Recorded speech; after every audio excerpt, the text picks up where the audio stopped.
بسم اللہ الرحمن الرحیم ایاک نعبد و ایاک نستعین۔ میں آج اپنے ان سارے پاکستانیوں کا شکریہ ادا کرنا چاہتا ہوں کہ جو آج سڑکوں پہ نکلے، جنہوں نے مظاہرے کیے، پروٹیسٹ کیا، ایک الیکشن کمشنر کے ایک جانبدار فیصلے، ایک سازش کا حصہ بن کے، ایک مافیا کا حصہ بن کے اس نے جو فیصلہ کیا آج، اور جس کی وجہ سے میری قوم سڑکوں پہ نکلی، میں سب کا شکریہ ادا کرنا چاہتا ہوں۔ پہلے تو میں اپنی قوم کے سامنے یہ رکھنا چاہتا ہوں یہ کیا فیصلہ ہے، یعنی یہ توشہ خانہ کیا چیز ہے؟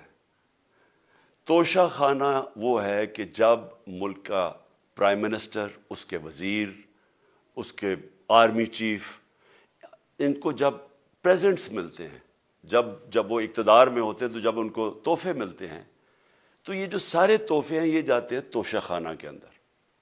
ایک پورا ریکارڈ ادھر قائم کیا جاتا ہے۔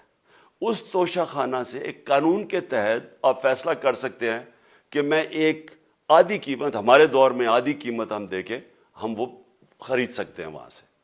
سارا ریکارڈ اس کا ہے پڑا ہوا ہے توشہ خانہ میں۔ تو یہ جو کیس اس نے کیا ہے، یہ جو کیس کے اوپر فیصلہ دیا ہے، میں آپ ساری قوم کے سامنے اب یہ کہنا چاہتا ہوں کہ جب بھی، اور انشاءاللہ ہم اب جا رہے ہیں عدالت میں آج سب کے سامنے کہنا چاہتا ہوں کہ یہ عدالت کے اندر کیس جائے گا اور اس میں ایک چیز غیر قانونی نہیں نکلے گی، کیونکہ سارا ریکارڈ اویلیبل ہے۔ اور جنہوں نے قانون توڑا ہے، توشہ خانہ کا قانون کس نے توڑا ہے؟ آصف زرداری نے اور نواز شریف نے۔ کیسے توڑا ہے؟ انہوں نے 4 مہنگی گاڑیاں اس توشہ خانہ سے نکالی ہے۔ قانون یہ کہتا ہے کہ آپ گاڑیاں نہیں نکال سکتے، مجھے بھی ملی تھی۔ تو ان کے کیس تو سنے نہیں، ان کے 10 سال سے کیس پڑے ہوئے جو انہوں نے یہ گاڑیاں غیر قانونی طور پہ نکالی تھی۔ اور وہ جو کہ سارے میرے وکیل نے آج قوم کے سامنے بتایا کہ سارا ریکارڈ اویلیبل ہے، اس کے اوپر اس نے یہ فیصلہ کیا۔ تو پہلے تو ہم جائیں گے انشاءاللہ عدالت میں، لیکن میں اس الیکشن کمیشنر کے اوپر اپنی قوم کے سامنے اس کا ذرا اصلیت رکھنا چاہتا ہوں۔ یہ وہ آدمی ہے جو پچھلے 2.5 سال سے ہمارے خلاف فیصلے دے رہا ہے۔ 8 یا 9 دفعہ اس نے ہمارے خلاف فیصلہ دیا، ہم عدالت میں گئے اور عدالت نے اس کے فیصلے اوور ٹرن کر کے ہمارے حق میں فیصلے دیے، کیونکہ اس کے جو فیصلے تھے وہ غیر جانبدار نہیں تھے۔ ہم ای وی ایم مشینز کے اوپر کوشش کرتے رہے کہ اس ملک میں صاف اور شفاف الیکشن ہو، 2 سال کوشش کرتے رہے۔ اس الیکشن کمیشن نے پیپلز پارٹی اور نون لیگ کے ساتھ مل کے وہ نہیں ہونے دیا۔ ہم نے عدالت میں گئے کہ جو سینٹ کے اندر پیسہ چلتا ہے، سینٹ کے الیکشنز کے اندر، کہ وہ ووٹ ویریفائبل ہونی چاہیے، یعنی لوگوں کو پتہ ہونا چاہیے کہ آپ کے ایم پی کدھر ووٹ ڈال رہے ہیں۔ ہم سپریم کورٹ میں گئے، سپریم کورٹ میں اجازت دے دی کہ ووٹ ویریفائبل ہونی چاہیے، اس نے روک دی۔ اس کے بعد یوسف رضا گیلانی کا بیٹا پیسے دیتے ہوئے پکڑا گیا ووٹ خریدتے ہوئے، اس نے کوئی ایکشن نہیں لیا۔ یہ اس نے جب ہمارا یہ ابھی جو آڈیو لیکس ہوئی ہے، اس کے اندر کیا چیز آئی ہے سامنے؟ آڈیو لیکس میں یہ سامنے آئی کہ نون لیگ کے ساتھ بیٹھ کے یہ فیصلے کر رہا تھا کہ کون سے حلقے ہمارے کمزور ہیں اور کدھر پی ڈی ایم کی ووٹ جو تھی ہمارے حلقوں سے دگنی تھی۔ اس نے ان کے ساتھ بیٹھ کے فیصلے کیے۔ یہ جو ابھی حال ہی میں الیکشن ہوئے ہیں، اسی الیکشن کمیشن نے، اس نے پہلے بھی جب پنجاب کے بائی الیکشن ہوئے تب بھی پوری الیکشن کمیشن کی مشینری نے ان کی مدد کی، اور اس کے گورنمنٹ بھی پنجاب میں انہی کی تھی، گورنمنٹ کی مشینری نے بھی پوری مدد کی۔ اس کے باوجود دونوں دفعہ یہ الیکشن ہار گئے، اور الیکشن اس لیے ہارے کہ پاکستان کی قوم ان کو ریجیکٹ کر بیٹھی ہے، اور اللہ کا شکر ادا کرتا ہوں ہمارے ساتھ کھڑی ہے۔ جب ہماری گورنمنٹ گئی تب سے یہ مافیا کوشش کر رہا ہے کہ تحریک انصاف کو ختم کرنے کی۔ پہلے تو انہوں نے گورنمنٹ گرائی بیرونی سازش، پھر انہوں نے کروڑ روپیہ خرچ کیا، 20 یا 25 کروڑ روپے کی ووٹیں خریدی، لوگوں کو لوٹا بنایا، ہماری گورنمنٹ گرائی۔ اس کے بعد جب ہم نے مظاہرہ کیا، پرامن مظاہرہ، آئین اور قانون میں رہتے ہوئے، ہمیں آئین اجازت دیتا ہے پرامن احتجاج کرنے کی، ہم نے پرامن احتجاج کرنا تھا۔ انہوں نے جس طرح ایک بیرونی جو آج بھی وہ سائفر اویلیبل ہے جس میں واضح ہے کہ ان کو باہر سے مل کے انہوں نے ایک گورنمنٹ گرائی تھی. سب کو پتہ ہے سندھ ہاؤس میں 20-25 کروڑ روپیہ چلا اور گورنمنٹ انہوں نے گرائی. اس کے اوپر مظاہرہ ہم نے کیا 25 مئی کو. انہوں نے جس طرح کا ظلم و تشدد کیا ہمارے اوپر پاکستان کی تاریخ میں ایسے کبھی نہیں ہوا. عورتوں بچوں کے اوپر دیکھ رہے ہیں فیملیز, انہوں نے شیلنگ کی, گھروں میں گھس گئے رات میں, جو پنجاب پولیس کو انہوں نے استعمال کیا, اور انہوں نے سمجھا کہ پارٹی کراش ہو جائے گی. پھر بھی نہیں ہوئی. پنجاب کے بائی الیکشن ہار گئے. پھر انہوں نے میرے اوپر کیسز کرنے شروع کر دیے. کبھی عدالت میں ایک کیس ہوتا ہے, کوئی 24 FIR ہے میرے اوپر. دہشت گردی کا میرے پہ کیس کر دیا.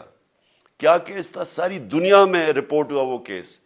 کیس کیا ہے کہ عمران خان کہہ رہا ہے کہ ریمانڈ پہ بھیجنے کے لیے ایک جس کے اوپر تشدد ہوا ہے, کسٹوڈیل ٹارچر ہوئی ہے شہباز گل کو, کہ ہم قانونی کارروائی کریں گے. اس کے اوپر دہشت گردی کا کیس کر دیا. تو پوری کوشش کرتے رہے نہ کسی طرح اس کو, کیونکہ میچ میں تو آپ کھیل نہیں سکتے تھے, تو عمران خان کو میچ سے نکال دو باہر. یہ شروع سے ان کی کوشش تھی. پتہ ان کو چل گیا کہ عوام آ گئی ہے کھڑی ہو ہمارے ساتھ. بڑے میں جلسے ہوئے ہیں, کبھی اتنے بڑے جلسے ہوئے ہی نہیں پاکستان میں. اور پھر یہ جو ابھی جو الیکشن ہوا ہے اس کے اندر پوری پلاننگ کرتے ایک کینڈیڈیٹ کھڑا کر کے پھر بھی ہار گئے. تو یہ مجھے پہلے ہی پتا تھا کہ انہوں نے اس کا رزلٹ کیا آنا ہے. میری ساری پارٹی کو پتا ہے, میں نے ان کو واٹس ایپ کیا, اپنے سارے لوگوں کو بتایا. مجھے کل رات میں نے سب کو بتا دیا کہ اس نے ڈسکوالیفائی کرنا ہے, کیونکہ یہ اس سازش کا حصہ ہے, یہ مافیا کا حصہ ہے. اور مافیا کیا کوشش کر رہی ہے یہ ذرا ساری قوم سن لو. جو پاکستان کی سب سے بڑی پارٹی ہے, جو فیڈرل پارٹی ہے, باقی پارٹیز تو اب صوبائی پارٹیز رہ گئی ہیں, چھوٹی سکڑ کے ہو گئی ہیں فیملی پارٹیز. جو سارے ملک کے اندر ایک فیڈرل پارٹی ہے اس کو ختم کرنے کی کوشش کر رہے ہیں. اور یہ میں پھر سے اس ملک کی تکلیف دے جو ہمارا تاریخ کا حصہ تھا, جب ایسٹ پاکستان ہمارے سے علیحدہ ہوا, کیا ہوا تھا؟ جو پارٹی کو سب سے بڑا مینڈیٹ ملا اسی پارٹی کو ختم کرنے کی کوشش کی. ملک کا جو ہوا وہ تاریخ کا حصہ ہے. یہ پھر کوشش کر رہے ہیں کہ ایک پارٹی جو ساری فیڈریشن کو اکٹھا رکھ سکتی ہے اسی پارٹی کو ختم کرنے کی کوشش کر رہے ہیں کہ جناب عمران خان کو کسی طرح ڈسکوالیفائی کریں اور پھر الیکشن ہو. اور پھر مجھے اور نواز شریف کو ایک ہی طرح دکھایا جا رہا ہے کہ اچھا جی عمران خان بھی ڈسکوالیفائی ہو گیا تو نواز شریف بھی ہو گیا. نواز شریف اس ملک کا بڑا مجرم ہے. 30 سال سے چوری کر رہا ہے اس ملک کا پیسہ باہر. بڑے بڑے محلات ہیں اس کے اور اس کے بچوں کے باہر. ایک رسید نہیں دکھا سکتا کہ پیسہ کدھر سے آیا. میں نے کرکٹ کھیلتا تھا تو میں نے ایک فلیٹ خریدا. میں تو پبلک آفس ہولڈر بھی نہیں تھا. 34-35 سال پہلے میں نے فلیٹ خریدا جب کرکٹ کھیلتا تھا.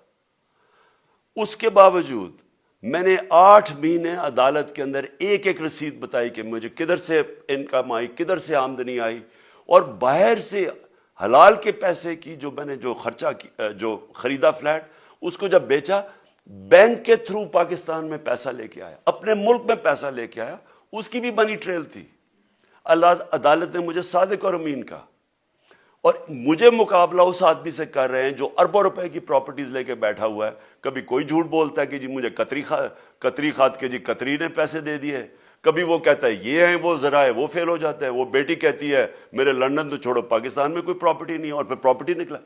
یعنی جو بتا ہی نہیں سکتے کہ اس ملک سے باہر اربوں روپے کی پراپرٹیز ہیں, اور اس کو اور میرے ساتھ کر رہے ہیں کہ جی آپ دونوں ڈسکوالیفائی ہو گئے.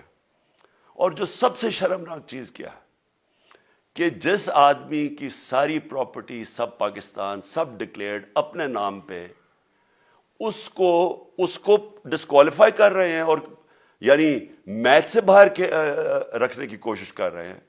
اور کن کو اس ملک میں بچایا جا رہا ہے؟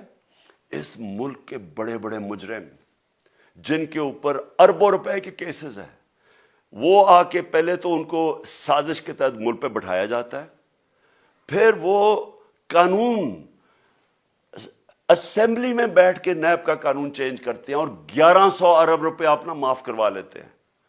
قوم جب نیچے پسی ہوئی ہے آج مہنگائی میں، بے روزگاری میں، 6 مہینے میں انہوں نے ملک کدھر سے کدھر پہنچا دیا ہے.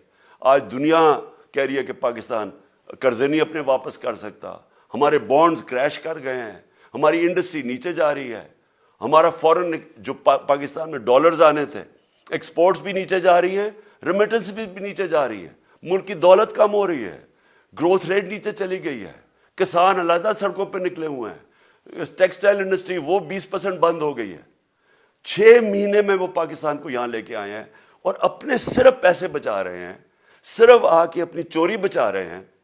اور جو آدمی 26 سال سے سٹرگل کر رہے ہیں اس ملک میں، قانون کی بالادستی ہو، انصاف ہو، احتساب ہو، اس کے اوپر کیسز کر رہے ہیں اس طرح کے، صرف اور صرف میرا منہ بند کرنے کے لیے.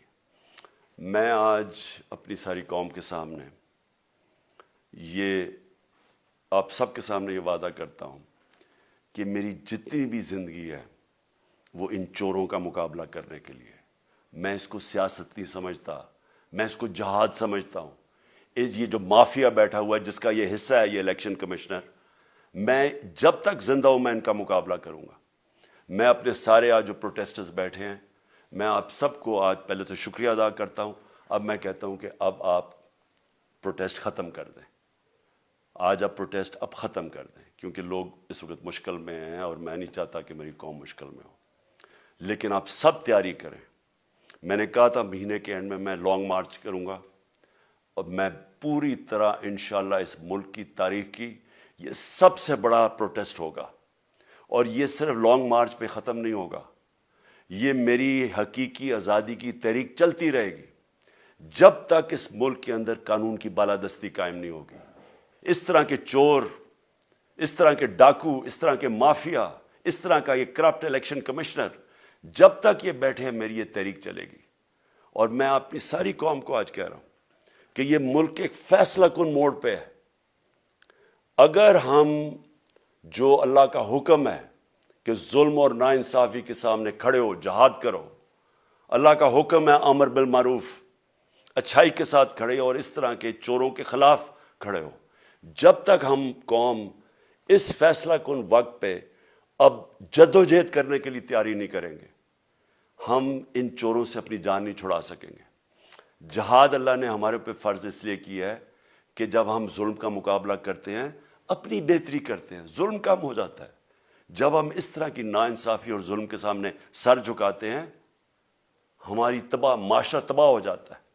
جب معاشرہ اچھے اور برے کی تمیز ختم کرتا ہے، یہ چور جا کے ملک کا فیصلہ کرتے ہیں، وہ معاشرہ کو تباہ کر دیتے ہیں. ہم آج اس فیصلہ کن وقت پہ کھڑے ہیں. میں آپ کو کال دوں گا، پھر سے میں آپ کو کہوں، اور انشاءاللہ اس ملک کی تاریخ کی یہ سب سے بڑا مظاہرہ ہوگا، یہ سب سے بڑی پروٹیسٹ موومنٹ ہوگی اور یہ رکے گی نہیں. اب یہ جب تک ہم اس ملک کو حقیقی طور پہ آزاد نہیں کرتے، یہ میری پروٹیسٹ موومنٹ اب چلتی رہے گی. پاکستان زندہ باد.